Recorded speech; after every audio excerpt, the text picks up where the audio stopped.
okay. We should not be afraid to leave these men. It is paperwork. But if you feel like you're not getting anything from that commitment and you're trying, you gotta go. You gotta go. All right, get ready because today we're diving into some of the most ridiculous and cringe-worthy celebrity moments you've probably seen this week.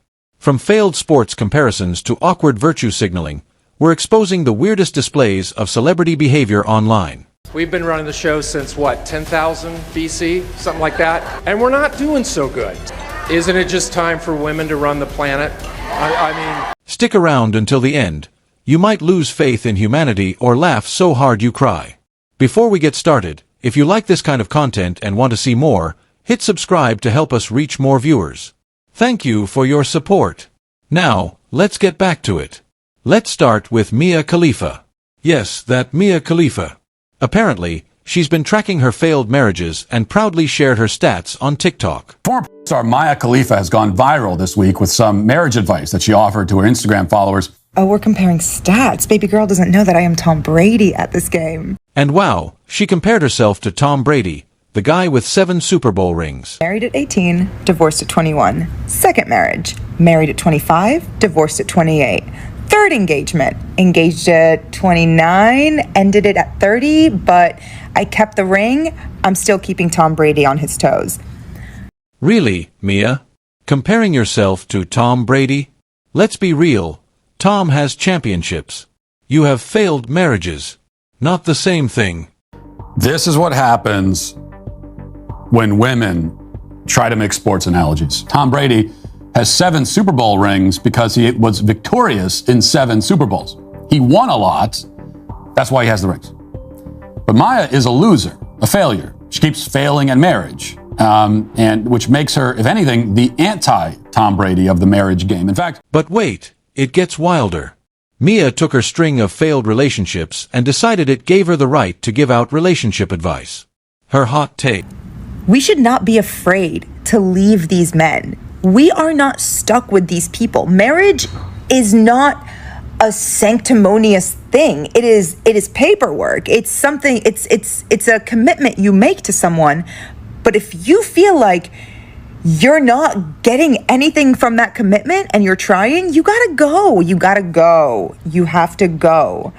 I know it's difficult to fill out paperwork and to make appointments and to do all of these things, but this is your life. Do you want to be stuck with someone? Oh, it's just paperwork. By that logic, should we all throw out our birth certificates and mortgage papers? They're just pieces of paper too, right? Matt Walsh wasn't having any of this, and honestly, he has a point. Taking advice from Mia Khalifa would be like having a driving instructor who's been behind the wheel 3 times and totaled the car all 3 times. Obviously, that would be a bad idea. You are not allowed to give any advice on this topic unless you have been married for at least 10 years and you have at least 1 kid.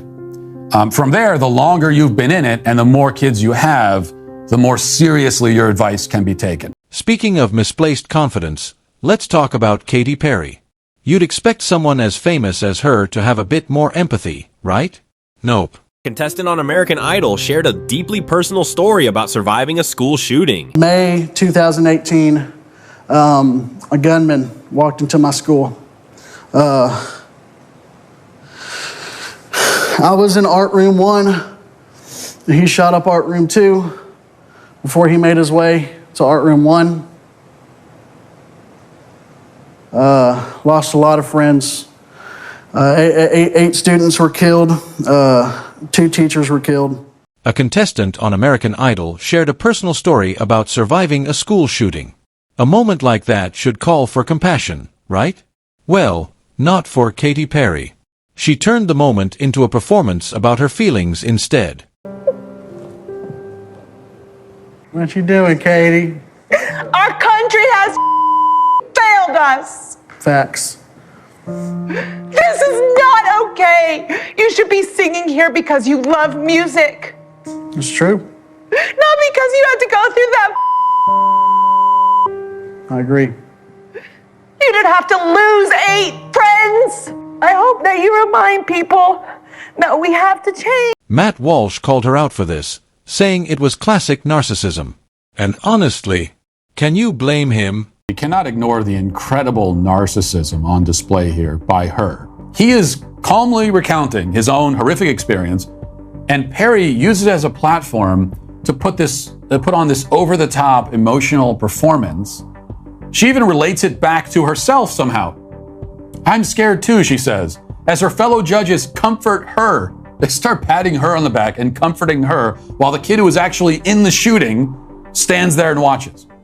It came off as, look at me being emotional, instead of showing real empathy.